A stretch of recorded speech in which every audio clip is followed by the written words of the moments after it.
welcome to 3Q the Artist, the podcast designed to go beyond the typical artist interview by asking three questions in just 15 minutes. I'm your host, Rachel Vogel, and joining me for tonight's episode is Nashville-based singer-songwriter Savanna Leigh. So, Savanna, welcome to the podcast. How's it going? How are you? Hi, I'm so happy to be here. Yeah, I'm doing well. I was just saying I finished up a quick week run on the road with a few dates with this guy named Edwin. He's great. And then yeah, some Dunkin' lounges in New York and Connecticut, which was fun. And everyone that knows me knows that I love Dunkin', so it was fun. Did you get some free breakfast coffees? Free coffee. There was some Love like that. jelly filled donuts with my face Oh, on them, so that was hilarious. the And best. yeah, it was fun. Cool. All right. Well, love to hear it. Let's get started. First question. I've heard many artists say, I am my music and my music is me. So, Savannah, what does that statement mean to you? Um, I think that music for me, my songwriting is like a essential part to just any of the music that I'm releasing. I remember when I was really young, I actually think I believed I was going to end up being one of those artists that just took full on pitch songs. I was like, I'm never going to write my own music. I'm going to be like whoever I had in my mind at the time. I was like, I'm just going to take pitch songs and sing them and whatever. But I think I quickly realized, especially when I started to pursue it, professionally and I got older, like if I'm not writing the songs, I just don't know how I could do this. And so, yeah, a lot of my music comes from first person point of view. And I hope that that doesn't take away from, the listener's ability to connect to the songs and make it their own, but it does come from a very personal place a lot of the time, stories and feelings, things I've actually experienced. And I hope that allows listeners to also feel like they've gotten to know me a little bit deeper because of that. So I guess that's what that would mean to me.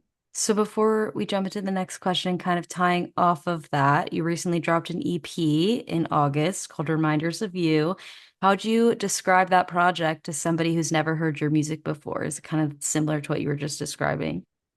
This project was, I'm hoping just like a even more mature version of me, than my other projects. I think some of my earlier music was very young because I was young. I was, 20 and 21 when I was writing it. And I felt like this new EP, Reminders of You, very much touches on just like the self-acceptance journey that you go through in your like early to mid 20s, and also just the awareness that comes with, you know, finding out that someone that you spent a long time with, whether that's a an ex-partner or just like circumstances with friendships, like you were in a friendship for a long time, or even just like childhood stuff.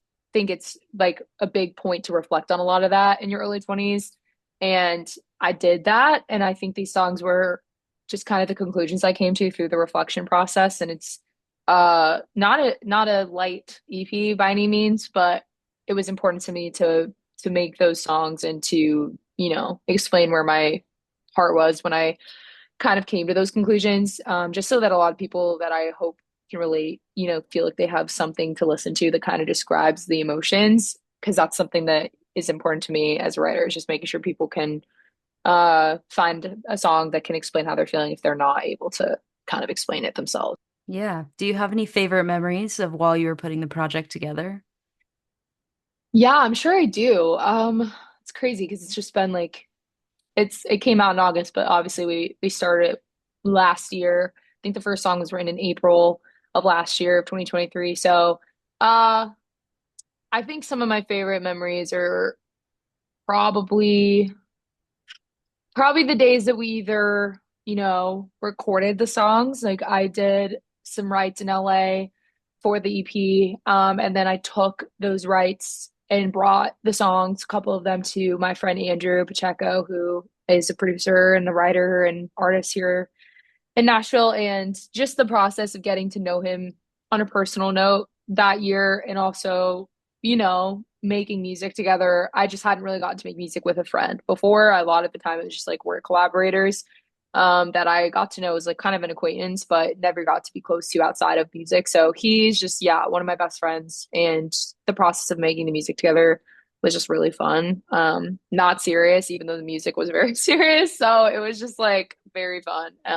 That's probably one of my favorite So there things was a about light it. aspect to I'm sure. Yeah, yeah. it. I think because I'm not someone who's outwardly like very emotional, I think a lot of it comes through the songs obviously, but then the person I am outside of it is like I make a lot of jokes. hmm I don't really like go to that level with people on like a friendship level. I feel like unless we're like really, really close and when it's like my girlfriends, like we'll get there obviously.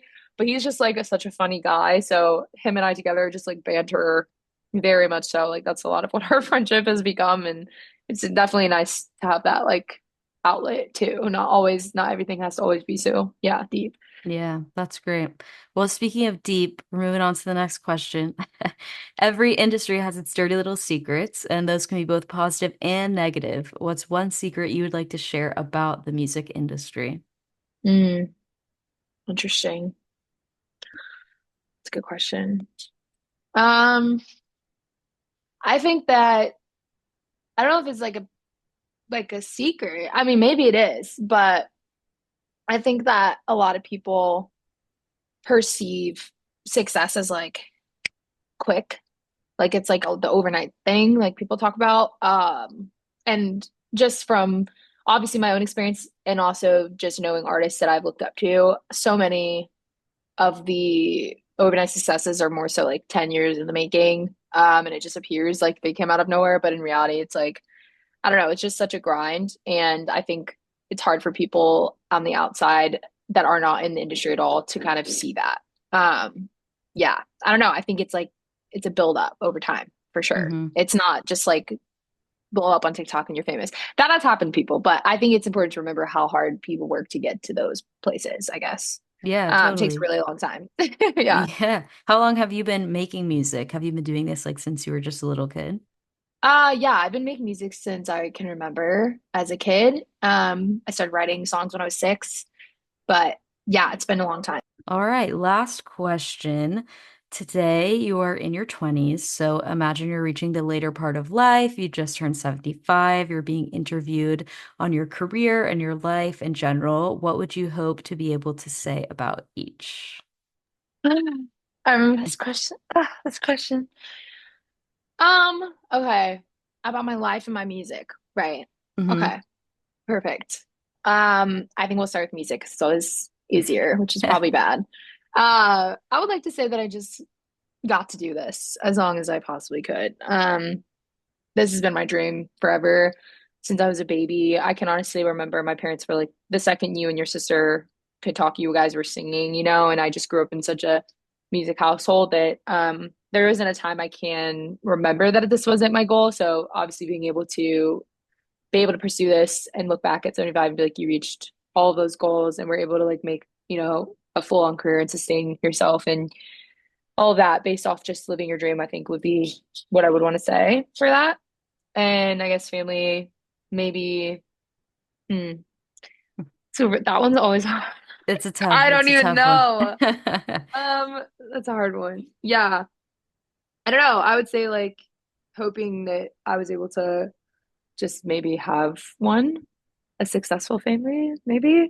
I think that's just very basic answer. But being able to just say that I was able to like cultivate that alongside having a very busy, crazy music life is something that is a dream for sure. Because I think sometimes, as artists, we do like one or the other. It's like I get to be a musician, have this amazing career, but I sacrifice my family life, and I don't want to feel that way. I want to be able to kind of combine those worlds, and I think that would be, yeah, a goal.